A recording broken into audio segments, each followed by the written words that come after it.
Assalamualaikum sahabat setia, pencari sumber inspirasi hidup dari para wali Allah sebagai panutan. Sebelumnya, klik subscribe dan loncengnya ya, agar channel ini jaya. Terima kasih atas subscribe-nya. Kali ini hikmah cerita akan menceritakan As-Sayyid Al-Jalil Al-Alim Al-Amil As-Zahid. Beliau adalah sosok yang memiliki kedudukan tinggi, kekeramatan yang luar biasa, terhiasi oleh ilmu-ilmu laduni, dan rahasia-rahasia gaib. Al-Imam Al-Arif Billah, Abu Abdillah Alwi bin Fakihul Mukodam, Muhammad bin Ali Ba'alawi. Beliau dilahirkan di kota Tarim, dan tumbuh dalam pendidikan ayahnya. Beliau mengambil ilmu dan marifat, mengikuti jejaknya dalam syariat, tarekat dan hakikat. Bahkan beliau berhasil mendidik saudara-saudaranya, menjadi guru-guru besar di antaranya Syekh Abdullah, Syekh Abdurrahman, Syekh Ahmad, dan Syekh Ali. Ibu beliau ialah Syekhah Al-Arifah Billah, Ummul Fukara, Zainab binti Said Al-Faqih, Ahmad bin Muhammad Sahib Mirbat, dan ibunya berasal dari keluarga Basyah. Dan ayah beliau bernama Al-Faqih Mukodam. Imam Alwi bin Muhammad bin Ali mendapat pendidikan langsung mengenai berbagai pengetahuan agama dari ayahandanya. Sejak kecil ia sudah hafal Al-Quran. Bahkan sejak muda ia sudah mempelajari tarekat.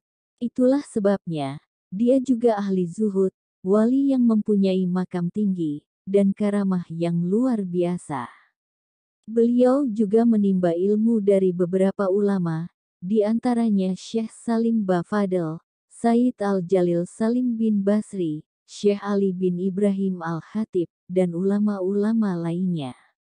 Beliau Imam Alwi bin Muhammad bin Ali merupakan sosok penolong yang cepat bagi siapapun yang bertawasul memohon pertolongan beliau. Al-Alamah Al-Muhadis Al-Imam Muhammad bin Ali Hirit Ba'alawi mengatakan dalam kitab Al-Gurar, Syekh Abdurrahman bin Ali memberitahuku bahwa para arif billah mengatakan, 3 orang dari kalangan Bani Alawi ini, perlindungan mereka dan pertolongan mereka selalu siap.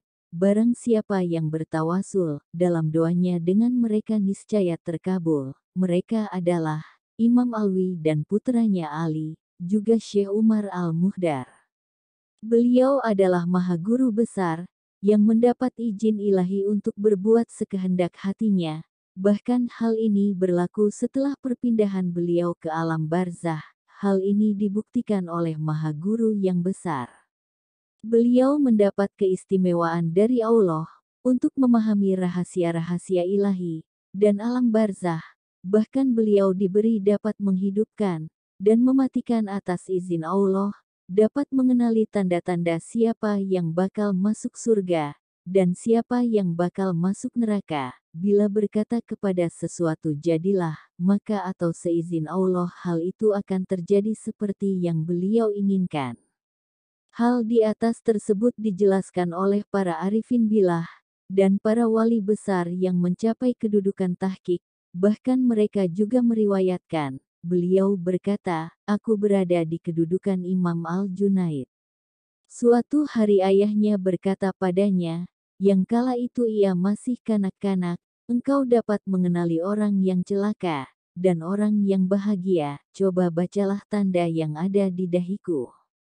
Beliau pun mendapati tanda di ayahnya, sebagai orang yang berbahagia dan memberitahukan hal ini kepada beliau. Suatu kali hilal tidak nampak, lalu beliau berkata, malam ini aku telah melihatnya nampak di lautan kodrat ilahi, ketika aku sedang sujud di Masjid Ba'alawi. Suatu kali, ada orang membawa anaknya yang masih berusia 3 bulan, sudah dalam keadaan sekarat meminta beliau mendoakannya. Beliau berkata, orang yang bakal berumur 100 tahun, tidak akan mati dalam usia 3 bulan. Ternyata ucapan beliau benar-benar terbukti, anak itu hidup hingga usia 100 tahun. Selain itu, beliau dapat mendengar bacaan tasbih benda-benda mati, ketika beliau berkunjung ke makam kakeknya Nabi Muhammad, beliau dapat menyaksikan Nabi dalam keadaan terjaga, disertai oleh Abu Bakar dan Umar. Beliau bertanya, "Bagaimana kedudukan kami di sisimu wahai kakek?" Nabi menjawab, "Kedudukanmu di kedua mataku wahai Alwi." Lalu Nabi bertanya, "Lalu bagaimana kedudukanku di sisimu, wahai Syekh Alwi?" Beliau menjawab, "Di atas kepala." Mendengar hal ini Abu Bakar berkata, "Engkau belum membalasi ungkapan Rasulullah dengan baik wahai Alwi." Beliau menjadikan kedudukanmu di kedua pelupuk matanya, sedangkan engkau menjadikannya di atas kepala. Sungguh tiada yang dapat menandingi kedudukan di pelupuk mata. Oleh karena itu, sedekahkanlah 100 dinar kepada fakir miskin sebagai bentuk selamatan darimu. Ketika beliau kembali pada kesadarannya, tiba-tiba di samping beliau, sudah ada seseorang yang berdiri dan memberi beliau uang 100 dinar. Saat itu juga, beliau membagikannya pada orang-orang yang ada di sebelah beliau. Imam Alwi bin Muhammad bin Ali, meninggal dunia pada hari Jumat, tanggal 2 Zulkadah tahun 669 H. Jasadnya disemayamkan di makam Zanbal, Tarim, sebelah timur kubur ayahnya, dan di sebelahnya ada kubur paman ayahnya, Sayyidina Alwi. Cerita diambil dari Riwayat Hidup Para Wali dan Syalihin penerbit Cahaya Ilmu.